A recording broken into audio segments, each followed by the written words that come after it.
Меня зовут Кундуз Хайдарова. Я основательница школы английского языка здесь, в Караколе.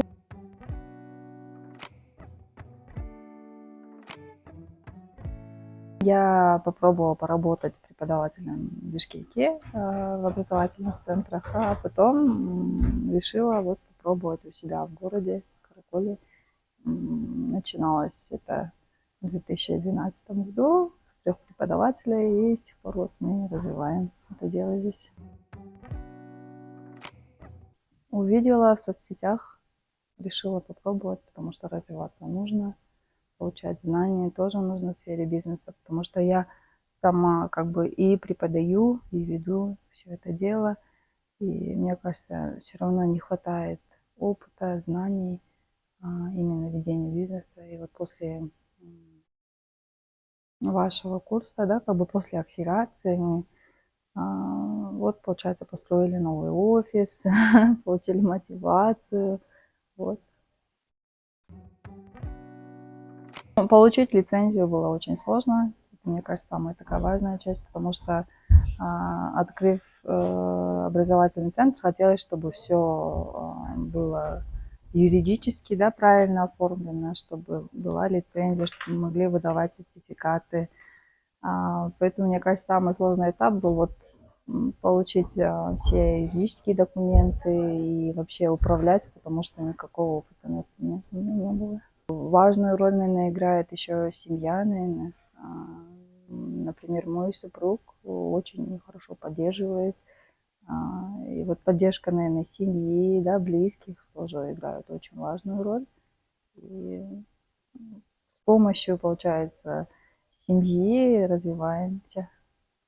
Что бы вы пожелали всем тем, кто только задумается о том, чтобы открыть бизнес, получить сертификат один?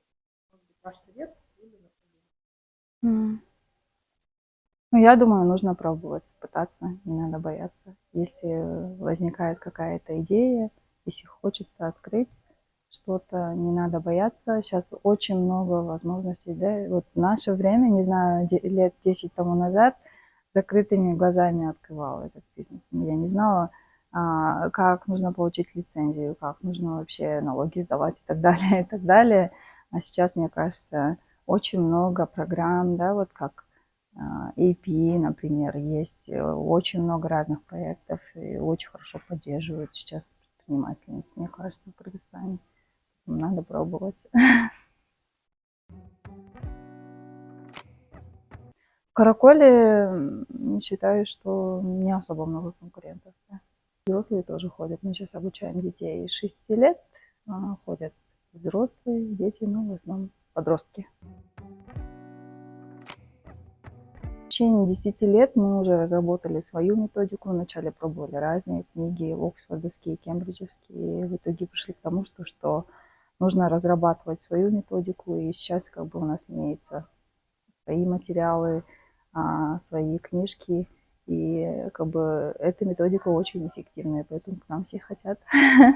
Получается, а старшеклассники уже хотят получить сертификат гособразца, и они должны закончить уровень intermediate. И примерно каждый уровень длится по 2 месяца.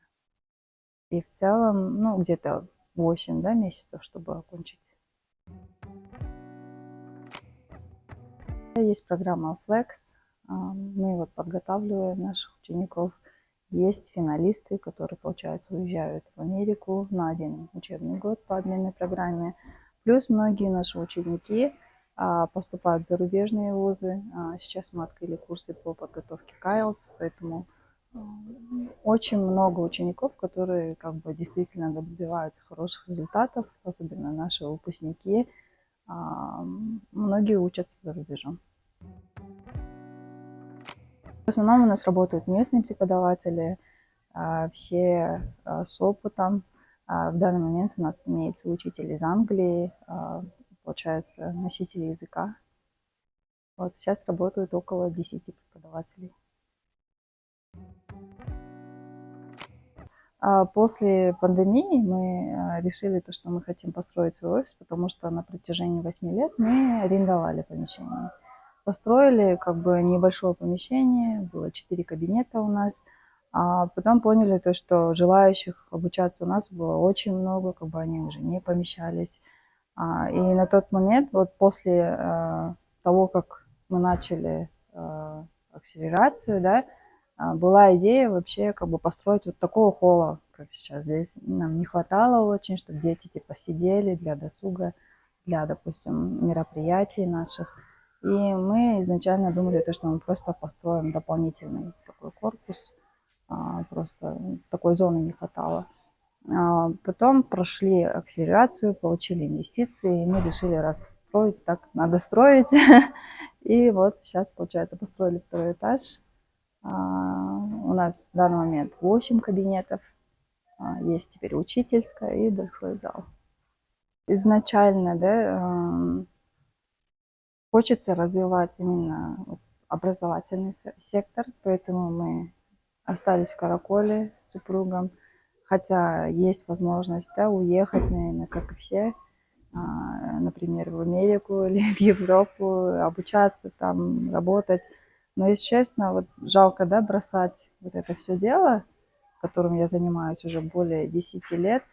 И в дальнейшем очень хотелось бы дальше развиваться и открыть уже школу, частную школу, чтобы дети обучались на английском языке, привлекать преподавателей очень грамотных. И хочется развивать именно образовательный сектор здесь у нас. Ну, мы, получается, даем мотивацию, например, да, многие ученики приходят сюда, у нас как бы есть преподаватели, носители, они постоянно всех мотивируют. Мы все преподаватели мотивируем, чтобы они получали образование, что образование это очень важно. Как я уже говорила, образованные дети это достояние нации, да, то есть надо иметь образованных детей, мне кажется, это очень важно. И я горжусь тем, то, что я занимаюсь именно в этой сфере, и я делаю свой вклад здесь, именно в своем городе.